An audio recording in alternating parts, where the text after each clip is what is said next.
Le grand dialogue. Le grand dialogue, l'émission de débat du studio Tamani sur votre radio. Le grand dialogue. Délestage, à qui profite à ces coupures d'électricité? À quelle explication aux coupures d'électricité auxquelles le Mali fait face en cette période de chaleur? Pourquoi la situation s'empire d'année en année, s'interrogent des habitants. Quels sont les impacts économiques et sanitaires sur la population? Y a-t-il une solution à ces délestages? Faut-il se tourner vers les énergies renouvelables? Si oui, comment? Le grand dialogue de Studio Tamani pose donc le débat avec ses invités. Abdelwahab Adjaki, un membre de l'association des consommateurs du Mali, ASCOMA, Ibrahim Mariko, économiste au centre d'études stratégiques Séné, Chan Sirfi Alpha, notable à Tombouctou au téléphone. Toutes nos tentatives pour avoir les responsables de l'EDM SA sont restées vaines. Je suis Imrana Kiloumaïga, auditeur, invité, téléspectateur. Bonsoir et bienvenue. Le grand dialogue. Diakité, quel est déjà le regard des consommateurs sur ces délestages? Merci bien, M. Imran. Nous disons tout simplement que c'est un mépris à l'endroit du peuple malien. Parce que c'est un problème récurrent. Depuis plus de 20 ans, nous sommes en train de faire des propositions, mais nous ne voyons pas de volonté politique affichée par les plus fortes autorités de notre République. Un mépris, vous dites? C'est un mépris. Pourquoi? Un mépris. Mais imaginez un peu un pays comme le Mali. On a le soleil en abondance, de l'eau en abondance. Mais faute de vision, tous les ans, à la même période, c'est le délestage. Si on n'avait pas eu d'alternative, oui. Mais c'est un problème qui a été souligné depuis 1998. Quand nous avons eu la chance, à la suite d'un délestage, nous avons jugé nécessaire, parce que l'énergie occupe un rang de choix dans la stratégie de développement. Donc nous avons eu à visiter les installations techniques de l'EDM, et à la suite de notre visite, nous avons rencontré le chef de l'État en son temps. Nous lui avons donné en tout cas un plan par rapport à la prise en charge du délestage. Et à la suite de cette rencontre, le Premier ministre de l'époque a fait également une visite et a débloqué un fonds d'1 milliard en son temps pour pouvoir faire face à ce problème récurrent. C'est pourquoi je parle de mépris.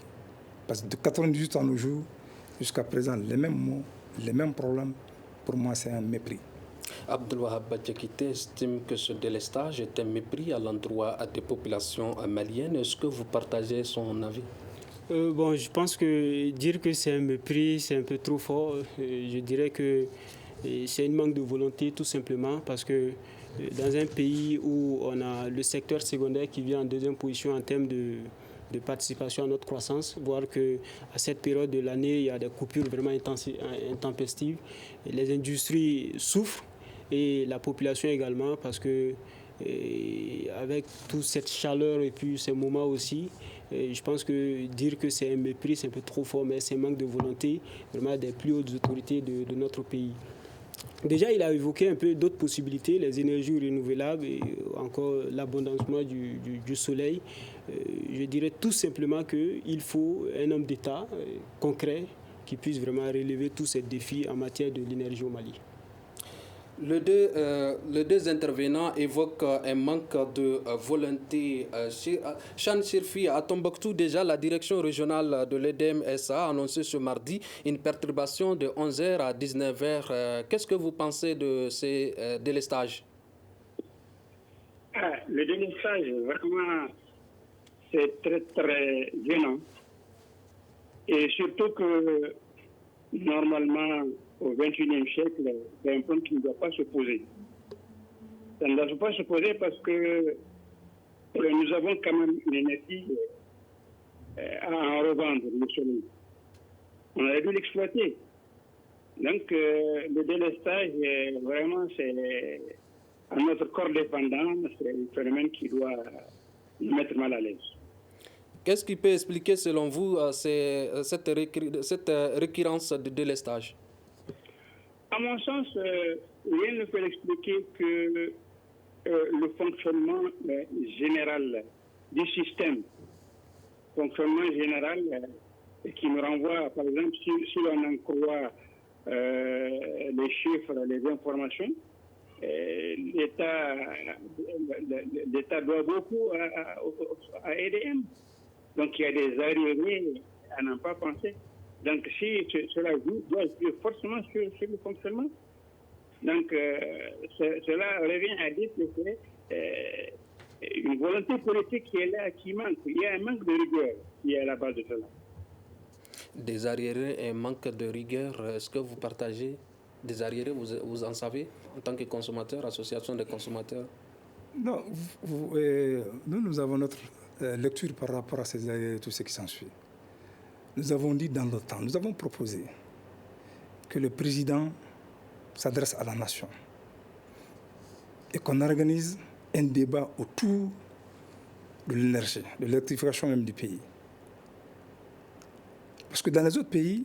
C'était des propositions que vous avez faites? Des propositions concrètes, juste en 2017 tout près. En 2017 tout près, on a adressé une lettre au Premier ministre. Exactement. Parce que Dieu faisant bien les choses, c'est lui qui était Premier ministre en 1998. Et pour nous autres, avec toutes nos propositions, il devrait venir un homme éclairé par rapport à l'électrification de notre pays. Mais malheureusement, on se contente de plans d'urgence qui ne valent rien, qui ne nous amènent nulle part. Également, quand on parle d'arriérés hautes là, si effectivement vous partez pour louer des groupes hautes là, c'est sûr qu'il y aura des arriérés. Parce qu'il n'y a pas l'utilisation rationnelle des ressources de l'État. C'est ça. Donc nous ne partageons pas cela. Est-ce que les mêmes propositions ont été faites pour ce nouveau gouvernement? L'État, c'est une continuité. Et d'ailleurs, moi j'étais même content parce que les autorités actuelles, à travers l'EDM, ils ont lancé des avis il y a 2 ou 3 mois en disant que tous ceux qui ne seront pas à jour par rapport au paiement de la facture, ils vont être pénalisés et tout ça. Là. Pour moi, c'était à partir du 1er avril. Et la lecture que nous avons faite de cela, c'est quoi? C'était juste de dire tout simplement qu'il n'y aura plus de délestage au Mali. Parce que qui parle de droit, ça veut dire... Mais ils ont dit, à partir du 1er avril, tout ce qui sera en retard de facture de paiement sera soumis à des pénalités. Il y a ce communiqué-là de l'EDEM. Et je l'ai entendu sur la radio Mali même. Donc pour moi, quand tu prends de telles mesures, ça veut dire que réellement tu as pris toutes les dispositions nécessaires pour prendre en compte les préoccupations des populations. Je maintiens ma position, c'est un mépris, un manque de vision de la part de nos autorités.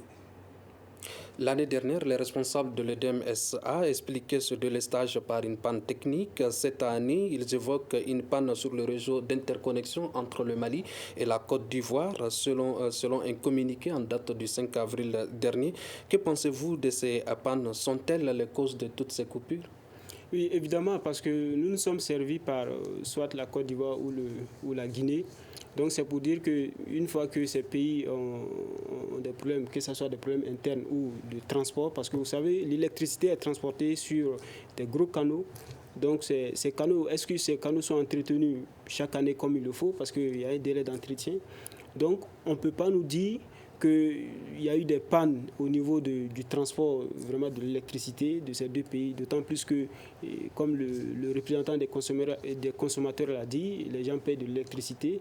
Nous pensons qu'une partie de ces fonds doit vraiment être allouée à l'entretien vraiment de ces équipements, parce que c'est des équipements assez énormes, donc il faut vraiment prendre soin de ça. Et à revenir pour dire que notre pays, en termes de consommation d'électricité, n'est que 5%. Donc, quand nous prenons un peu les industries vraiment qui évoluent, parce que d'un côté nous avons les ménages et de l'autre côté nous avons les entreprises. Des industries vraiment qui fonctionnent dans ce cadre-là, quelle perte pour eux en termes de profit quand une coupure d'électricité, ou bien quelle explication vraiment l'EDM peut donner vraiment à ses usagers pendant 1 heure de temps de coupure d'électricité. Donc c'est pour dire qu'il faut revoir vraiment le système. Il a parlé de réformes dans le secteur de l'énergie. On fait des propositions. Dans notre pays, il y a absolument tout. Vous savez, depuis le 15 mars 2000, il y a une ordonnance qui est sortie et qui demande qu'il faut vraiment privatiser vraiment ce secteur, mais rien n'a été fait. Là aussi, on interpelle les privés maliens. Qu'est-ce qui vous empêche vraiment de vous orienter? C'est vrai, c'est un secteur assez énorme, l'investissement peut être assez élevé, mais pourquoi ne pas privatiser comme les télécoms, comme nous avons aujourd'hui? Alors, est-ce que, San, toutes ces explications des responsables de l'EDEM SA tiennent pour qu'il y ait tous ces délestages sur l'ensemble du territoire national? Il n'est pas avec nous. Quelles conséquences ces coupures ont-elles sur les populations? Mais il y a toutes les conséquences. Imaginez un peu nos braves dames là. Juste derrière votre studio, je vois 2 dames. Elles se lèvent à 4 h du matin pour faire la collecte de la glace. Et vers 18 h, ils prennent un taxi pour aller vendre à la périphérie. Donc, chaque jour, ces belles dames-là peuvent se faire 100 000 francs le chiffre d'affaires. Mais avec la coupure hier, la dame est restée ici. Est-ce qu'elle a eu une dizaine? Non. Donc déjà, à son niveau, il faut voir. Et sur le plan santé, c'est des problèmes. Bon, et Mariko a parlé de l'industrie. Vraiment, on ne peut même pas évaluer à juste valeur les conséquences de ces délestages-là. Quel impact de ces délestages sur l'économie du pays? Vous savez, notre économie est portée par le secteur secondaire. Il a rappelé tout de suite le secteur des industries. Et nous parlons de la transformation structurelle de notre économie. C'est-à-dire comment est-ce qu'on peut quitter des conjonctures à cette transformation-là. Mais lorsqu'il n'y a pas d'électricité, lorsque vous avez un manque de l'énergie, comment vous voulez atteindre cela? Aujourd'hui, on parle de toutes les réformes. On parle même des réformes économiques. Nous sommes un pays de production, mais nous ne transformons pas. Quand nous prenons un peu le secteur du coton, on produit le coton, on est premier producteur, mais nous transformons combien? Pour transformer, il faut des industries, mais des industries qui fonctionnent avec de l'énergie, notamment de l'électricité. Donc, je pense qu'il est temps que, il a dit qu'un débat public vraiment soit fait autour de ce concept de l'énergie, parce que ce n'est pas une affaire d'une seule personne, mais c'est de tout le monde.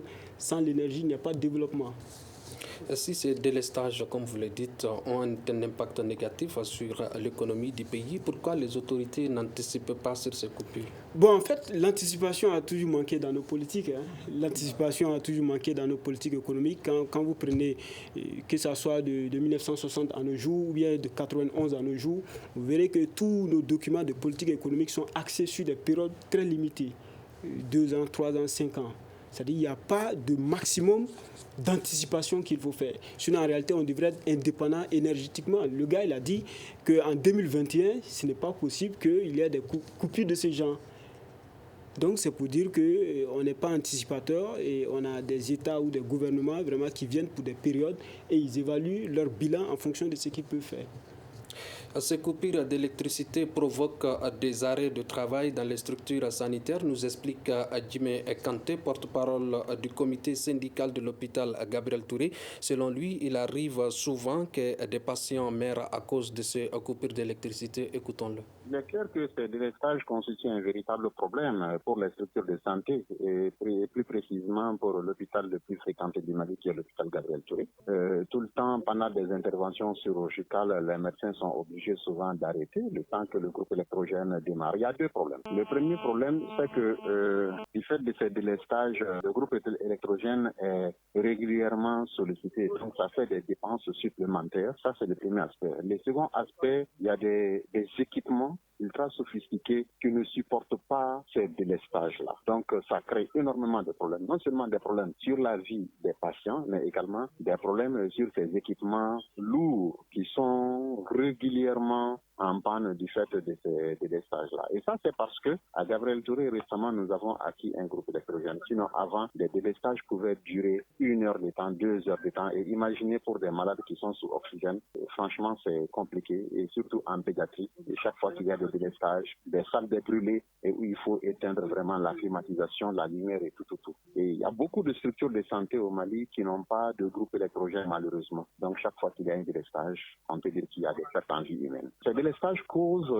clairement des pertes en vie humaine pour des structures de santé qui n'ont pas d'alternative, qui n'ont pas de groupe électrogène, et Dieu sait combien ils sont nombreux. Il faut vraiment que les dirigeants prennent conscience du tort que ces délestages causent là. Et pour qu'ils le sachent, il faut vraiment qu'ils se privent eux-mêmes des groupes électrogènes qu'ils ont. Ils ne peuvent pas comprendre, réfléchir, trouver des solutions tant qu'ils ne subissent pas les conséquences de ces délestages-là. Donc, un bon responsable, c'est vraiment de subir les conséquences de ces délestages au même moment que la population. Quelle est votre analyse des propos de Djimé Kanté? Non, je les partage totalement. Totalement. C'est pourquoi, d'ailleurs, il confirme ce que j'ai dit. Quand je parle de mépris, là, c'est ce qu'il a dit tout de suite. Quand il y a perte de vie humaine, on vous a donné des propositions, vous ne pouvez pas le faire. Et vous-même, vous avez des groupes électrogènes à la maison. C'est sûr que vous ne pouvez pas sentir l'impact. Je les partage totalement. Hein? C'est regrettable pour notre pays, quoi.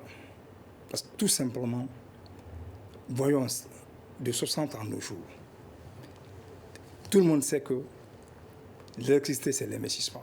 On ne peut rien faire. C'est comme on le dit à Mamara, c'est-à-dire il faut y faire face, il faut investir. Ce n'est pas pour rien que nous avons demandé de faire une adresse nationale. Pensez-vous que l'État est conscient de ce problème? Non, quand je parle déjà de mépris, il y a tout là-dedans. Un manque de vision et tout ce qui s'ensuit. Mais nous savons tout simplement qu'un pays ne peut jamais aller sans l'électricité. Le développement, c'est l'électrification. Tout ce qu'on doit faire là, toutes les réformes, rien ne peut aller sans l'électricité. Mais vous voyez aujourd'hui, même ceux qui ont ceux qui sont nantis et qui n'ont même pas de groupe électrogène, quand ils ont les climatiseurs à la maison, à cause de la non-stabilité du réseau, les climatiseurs ne fonctionnent pas bien. Tout ça, c'est l'impact.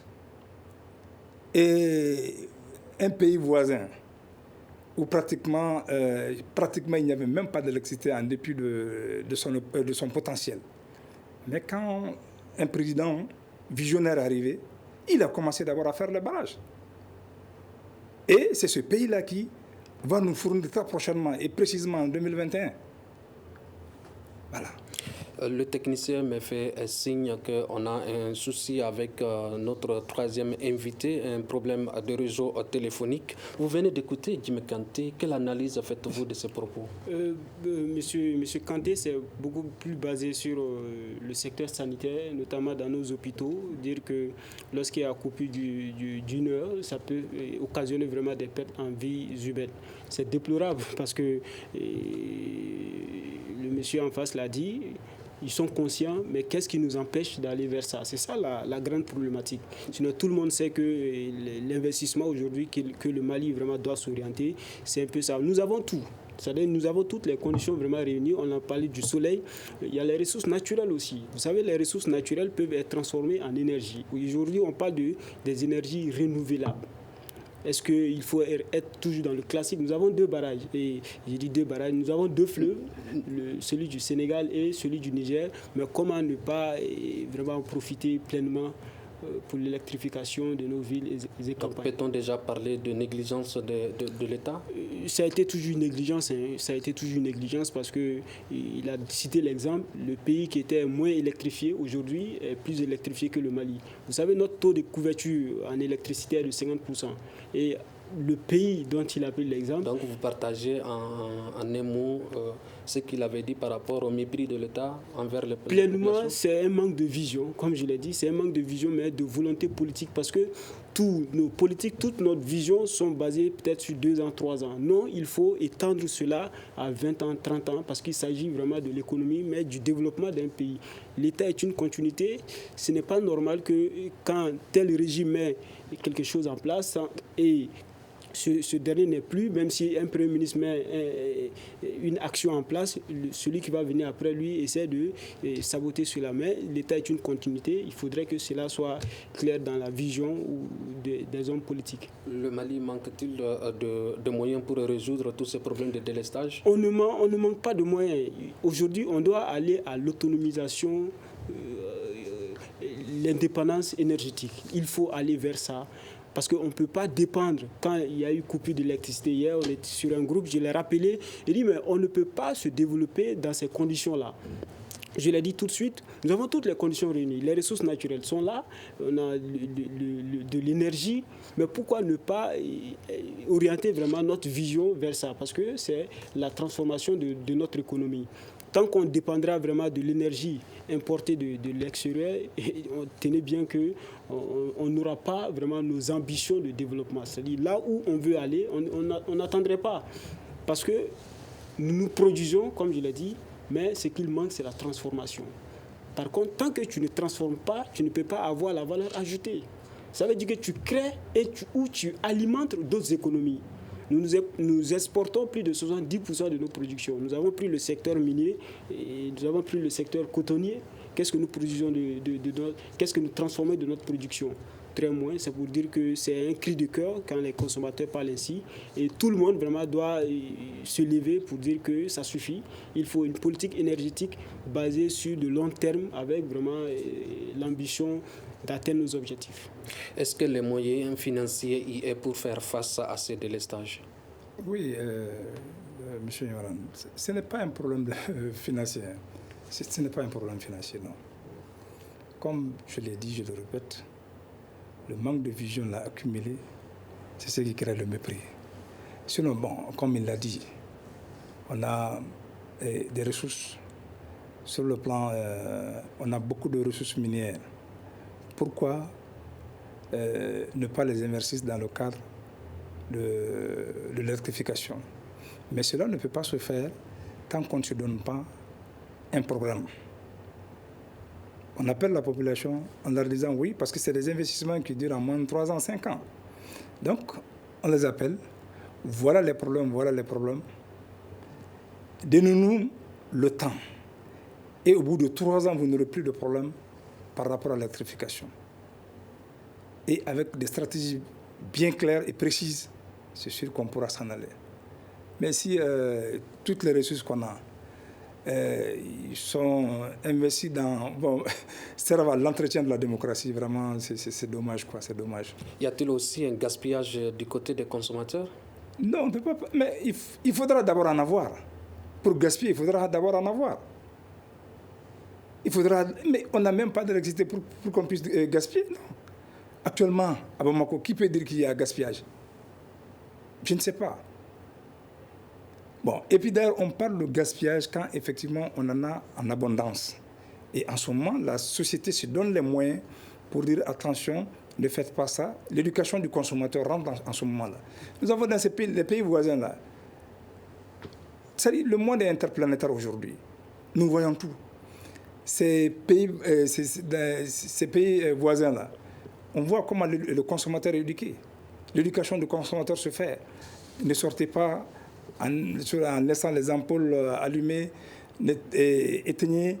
Bon, même quand il y a les veuses là, il faut essayer de les éteindre parce qu'il y en a. Mais aujourd'hui ici, nous n'avons pas. Est-ce que réellement on peut gaspiller? Je ne pense pas que non. Il a parlé tout à l'heure de fleuves, notamment également des barrages, le barrage de Selengue, le barrage de Manantali. Ces différents barrages ne sont-ils pas suffisants? Non. Vous savez, si nous prenons par exemple le cas de Manantali. Manantali, c'était pour à peu près une quinzaine d'années. Mais il faudra tenir compte également du développement, le facteur démographique et tout ce qui s'en soit, et le développement des activités. Mais malheureusement, Manantali a pris 10 ans de retard. Et finalement, quand on a fait le bradage, parce que moi je ne parle pas de privatisation, quand on a fait le bradage de l'EDM, ils sont venus pour 5 ans, puis les Blancs ont tiré le maximum de profit, ils sont repartis. Mais chez nous, c'est quoi? Vous avez parlé de démographie. En quoi la démographie a-t-elle un problème avec le délestage? Si. C'est-à-dire, je dis attention. Quel est le lien? Non, je dis le lien, c'est quoi? Quand il y a les forces productives, il y a le développement des activités. Et quand il y a le développement des activités, forcément, on doit faire appel à l'énergie. C'est ça. Le facteur démographique est là. Mais malheureusement, si au Mali, on n'en tient pas compte, on va dire, on n'en tient pas compte, il y aura toujours des problèmes. Donc il y a gaspillage des consommateurs? Non, pas gaspillage des consommateurs. Aujourd'hui, au Mali, c'est le thermique, le groupe électrogène. Est-ce que vous pensez réellement qu'on peut... nous ne sommes pas producteurs d'hydrocarbures. Vous pensez que réellement on peut importer les carburants, venir mettre ça dans les groupes, transformer ça en électricité et puis que le consommateur moins ait accès à ça? Non. Tout ça, c'est un problème de vision. Si c'était avec l'énergie solaire ou bien avec thermique, les fleuves sont là, et réellement le coût serait abordable. Sait-on déjà ce qui manque? Oui. Je pense qu'on sait ce qu'il manque. En fait, le problème est connu. Le problème est connu. Il faut juste aller à l'acte. Les problèmes sont connus et les résolutions également sont connues. Mais comme on l'a si bien dit, c'est un manque de vision, c'est un manque de volonté, vraiment de volonté politique. Vous avez parlé du coût d'investissement. Nous investissons dans les choses qui sont moins importantes que l'électricité. On investit dans des actes. En réalité, quand on prend un peu notre budget, le fonctionnement de notre État, le fonctionnement de l'administration. Vous savez que dans le budget 2021 qui est prévu, il y a au moins 750 milliards qui est prévu pour payer 113 000 fonctionnaires. Donc, c'est déséquilibre en réalité. Si nous économisons ce qui doit être pris pour payer les fonctionnaires, je ne dirais pas qu'il faut couper le salaire, mais qu'il faut revoir. Parce que dans ce même masse salariale, il y a ceux qui prennent plus, il y a ceux qui prennent moins, et il y a ceux même qui ne travaillent pas, mais qui prennent. Donc, l'assainissement vraiment de nos budgets, le gain que nous aurons dans ça, nous pourrons financer l'électricité. Il a parlé du secteur minier. Ce que les retombées que le secteur minier nous donne, qu'est-ce que ça sert? Ça doit pouvoir financer d'autres secteurs tels que le secteur de l'énergie. Vous avez parlé également des énergies renouvelables. Le Mali a-t-il le moyen nécessaire pour exploiter ces énergies renouvelables? Vous savez, le COP 2021 de Paris, la conférence sur le climat qui est tenue au Maroc, au Marrakech, c'était un Malien même qui était le coordinateur pour l'Afrique, du nom de Seyni Nafo. En réalité, les énergies renouvelables, c'est la nouvelle vision vraiment dégagée par les experts du secteur. Pour dire que ce que nous avons l'habitude d'utiliser, quand on prend un peu les deux fleuves, que ce soit le fleuve Sénégal ou le fleuve Niger, le débit des coûts peut baisser, mais avec les énergies renouvelables, c'est continuel. Les énergies renouvelables, le soleil, il faut le transformer en énergie, il faut le transformer en gaz, il faut le transformer en d'autres produits vraiment réutilisables. Mais tant que nous n'avons pas cela, ou tant que nous ne mettons pas cela en place, parce que nous sommes un pays sahélien, un pays où il fait extrêmement chaud, 10 heures d'ensoleillement par jour, c'est assez énorme, mais il faut quand même des stratégies vraiment pour pouvoir bénéficier de ça. Il y a des pays qui veulent être nous à notre place, parce qu'il manque ce que nous avons abondamment. Mais si nous n'avons pas de vision vraiment de mettre toutes ces potentialités à notre profit, ce serait dommage. Je rappelle que nous avons toujours des difficultés à avoir notre troisième intervenant sur ce plateau qui est au téléphone, Chan Chirfi Alpha de Tombouctou. Alors, avez-vous une idée de ce qui bloque ou qui empêche en tout cas l'exploitation des énergies renouvelables? Oui, le tout se résume à manque de vision, quoi. Imaginez, on avait dans l'OTAN, sous la Deuxième République, on a mis chez nous le Centre régional d'énergie solaire, le CRES. C'était un grand projet et le siège était au Mali. Mais nous n'avons rien tiré de cela. Donc moi je me dis sincèrement, et ce débat-là, c'est-à-dire ce débat-là est nécessaire par rapport à l'élaboration d'une vision claire et précise pour faire face à l'électrification. C'est sûr, il est nécessaire. Parce que les gens qui viennent là, ceux qui viennent là, bon, ils n'ont vraiment pas de programme. Surtout au Mali, bon, c'est regrettable, on ne vote pas pour le programme. Et nous espérons effectivement que les jours à venir, les années à venir, la population va essayer de voter pour un programme. Mais sinon, aucun d'entre eux n'a une vision par rapport à l'électrification. Alors que sans vision par rapport à l'électrification, c'est tout seulement renoncer au développement de son pays. Alors, quels pourraient être, selon vous, les avantages de ces énergies renouvelables? C'est-à-dire, les avantages, c'est quoi? Nous avons en quantité suffisante. Donc ça, c'est déjà l'accessibilité maintenant. Il y aura la disponibilité et l'accessibilité pour le consommateur. Pour nous, c'est ce qui est primordial. La disponibilité et l'accessibilité, plus la qualité. Et la protection de l'environnement. Qu'est-ce que vous cherchez encore? Est-ce que ces énergies renouvelables n'ont pas des inconvénients sur les populations? Non. Non, pas d'inconvénients. Par exemple, qu'est-ce qu'il faut faire? Les déchets là, Bamako a envoyé aujourd'hui des déchets. Pour ça, ces déchets là, on peut les transformer en électricité. Si réellement, ça contribue à l'assainissement de l'environnement. Voilà. Alors, les panneaux solaires sont-ils aussi bénéfiques pour les populations? Oui, exactement. Quand vous laissez Bamako et que vous rentrez un peu au profond du Mali, à l'intérieur, vous ne verrez que les panneaux solaires. Vous partez voir, il y a des villages qui sont électrifiés, pas avec l'électricité de l'EDM, mais avec les panneaux solaires. Donc c'est pour dire que si dans nos campagnes déjà c'est entrepris, donc c'est pour dire que ça a des conséquences vraiment très fortes. Surtout quand vous progressez plus du centre un peu vers le nord, ça serait beaucoup avantageux. Vous savez que les États-Unis ont la plus grande centrale solaire au monde.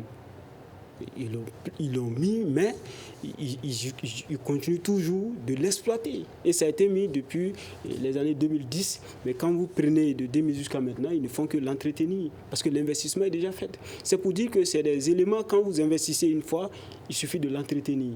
Maintenant, pour investir, c'est une décision, vraiment une vision politique. Et sinon, toutes les conditions, aucune condition ne manque vraiment à nous. Nous avons les ressources, nous avons l'espace, surtout l'espace. Quand vous partez, vous voulez mettre en place ce qu'on appelle les villages électriques. C'est des investissements assez énormes, mais on peut servir, pourquoi même pas exporter de l'électricité. Quel doit être le rôle de l'État pour permettre aux consommateurs de bénéficier d'une meilleure électricité? Vous savez, l'État, c'est en réalité le garant du développement, c'est l'État qui trace la vision. C'est l'État qui remplit les conditions, c'est l'État qui en réalité, qui incite le privé à y aller. On a parlé du cas de l'EDM. L'EDM est seul sur le marché de l'énergie aujourd'hui. Qu'est-ce qui fait ça? Est-ce que ce n'est pas l'État même qui encourage cela? Non, il faut le privatiser. Il faut permettre à d'autres personnalités de s'y investir. Aujourd'hui, il y a des Maliens privés. Donc, vous estimez qu'il faut privatiser l'EDM SA? Il faut aller... non, je ne parle pas de l'EDM, mais créer une autre société. Il faudrait que les investisseurs privés entrent dans le domaine. Quand nous prenons le secteur des télécoms, aujourd'hui nous avons Orange, nous avons Malitel. Peut-elle contribuer ces sociétés-là? Et la concurrence crée toujours la bonne consommation, parce que plus il y a de la concurrence, plus les gens vont essayer d'alourdir ou bien rendre flexibles les conditions d'accès. Vous prenez, quand le secteur est tenu par l'EDM seul, et que demain il y a une société qu'on peut appeler peut-être Maïga SA, mais qui produit également de l'énergie, mais ils vont dire attention, les moments de délestage, si nous ne faisons pas attention, et les Maliens vont tourner vers d'autres côtés. C'est ça qui a fait le secteur des télécoms. Je prends toujours l'exemple sur ce cas-là. Le secteur des télécoms, il faut investir, financièrement, il faut être au top avant de s'y investir. Mais aujourd'hui, nous avons 3 opérateurs au Mali, un 4e qui est annoncé. Donc c'est pour dire qu'on peut le faire dans ce secteur de l'énergie comme ça. Et là, la concurrence va créer d'autres opportunités pour les consommateurs. Pour lui, la solution, c'est la privatisation. Est-ce que pour vous, la privatisation est-elle nécessaire en ce moment? En fait, il faut faire extrêmement attention au Mali. Au Mali, il n'y a jamais eu de privatisation. Il y a les bradages. C'est-à-dire que M. Mariko est en train de parler dans un contexte logique. Mais le contexte malien n'est pas logique. Donc, les premières... on a vu la privatisation de 2001, de 2000. Mais ça n'a jamais été une privatisation, ça a été un bradage. L'EDM a été cédé à moins de 13 milliards en son temps. Donc quand vous parlez encore de privatiser ce secteur-là, c'est vraiment, j'ai des réserves.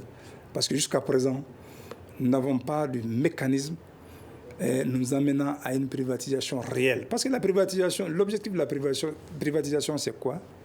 C'est que le marché public ne parvient pas à prendre, le privé le fait. Et maintenant, ça prend en compte directement le marché non effectué. Mais malheureusement, au Mali, quand on privatise, la société publique même est mieux que le privé. Donc, c'est en cela que j'ai beaucoup de réserves par rapport à ça.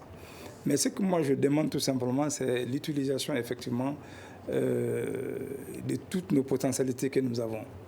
D'accord, on va dire que l'éolien c'est vers le nord, mais quand même, ici, on a le soleil. Donc réellement qu'on essaie d'aller vers ce chemin, et également, comme il l'a dit, voir sur le marché au niveau de... je parle sous son couvert, là, le changement climatique, il y a un fonds climat. Donc le Mali peut effectivement, en élaborant de bons projets, peut effectivement coopter les ressources là-bas pour faire face à des villages, à des villes. On l'a vu dans un pays voisin également. Le président a carrément dissous le Sénat et l'argent a été investi. Donc c'est ces propositions-là que vous avez inscrites dans vos doléances envoyées au président. Exactement, on l'a dit carrément de supprimer, ou bien de supprimer carrément l'allocation des groupes. C'est-à-dire, il faisait l'allocation des centrales. On a dit non, ce n'est pas bénéfique pour le Mali. Les programmes d'urgence, ce n'est pas bénéfique pour le Mali. Donc faisons un programme réel à long terme pour pouvoir investir et faire face aux problèmes d'électrification, c'est tout. Et c'est ce qui permet à tous les Maliens d'avoir l'électricité. Et c'est ce qui va permettre à tous les Maliens d'avoir l'électricité. Parce qu'aujourd'hui, qu'est-ce qu'on dit de l'autre côté? Ah non, si vous allez sortir tout de suite, on va vous appeler non, le coût de production c'est 30 francs, 140 francs, c'est vendu à 98 francs. Tout ça, c'est du bluff. Parce que c'est le manque de vision qui fait tout ça. On a dit d'abord, ok, faites d'abord l'audit des hydrocarbures, l'audit de la subvention, tout ce qui s'ensuit. Et maintenant, vous allez savoir quel plan élaborer pour faire face aux problèmes des Maliens. S'il y a manque de vision dont on vous dit, est-ce que toutes les propositions que vous avez faites au niveau du régime précédent, ce régime en place peut-il travailler avec ces doléances? Non, mais ce que je dis, l'État, c'est une continuité. On n'a pas commencé avec le régime précédent. Nous avons dit, depuis l'avènement de la démocratie, nous avons commencé. Et nous avons, pour la première fois, visité les installations de l'EDM, c'était en 1998. C'est ça. Donc, l'État, c'est une continuité. Mais chaque année, c'est un problème récurrent. C'est pourquoi je parle de mépris. Et vraiment, si ce n'est pas même le respect de Studio Tamani, là, moi, je ne viens pas pour ces trucs-là. Nous préférons réellement... c'est-à-dire aux plus fortes autorités, en tout cas d'élaborer un plan pour faire face à l'électrification du Mali. Ce n'est pas... Mais imaginez un peu, c'est pourquoi je ne sais pas si vous avez bien analysé, j'ai dit l'entretien de la démocratie. Qu'est-ce que ça veut dire? Nos institutions-là qui sont là et qui n'évoluent pas à hauteur de souhait et qui sont budgétivores. Donc, au lieu de faire ces investissements, il faut les prendre pour les investir dans le productif. Dans le productif. Diminuer ça.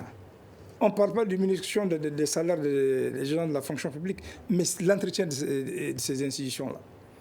Il faut les diminuer carrément pour faire face à l'investissement de l'électricité. Et puis, sans l'été, c'est tout. À qui profitent à toutes ces coupures d'électricité? Bon, sûrement et pas l'État tel que nous on l'a connu, et peut-être à certaines personnes, parce que plus on fait cela, peut-être le marché des groupes électrogènes ou bien les marchés et d'autres moyens puissent vraiment être, les gens puissent orienter vers ces marchés. Sinon, je pense que cela ne profite pas à l'État, parce que dans une situation où nous venons d'une crise et que, encore une fois, il y a tous ces problèmes sociaux vraiment qui surgissent encore, en tout cas pas à l'État. Alors pourquoi toutes ces coupures à la même période?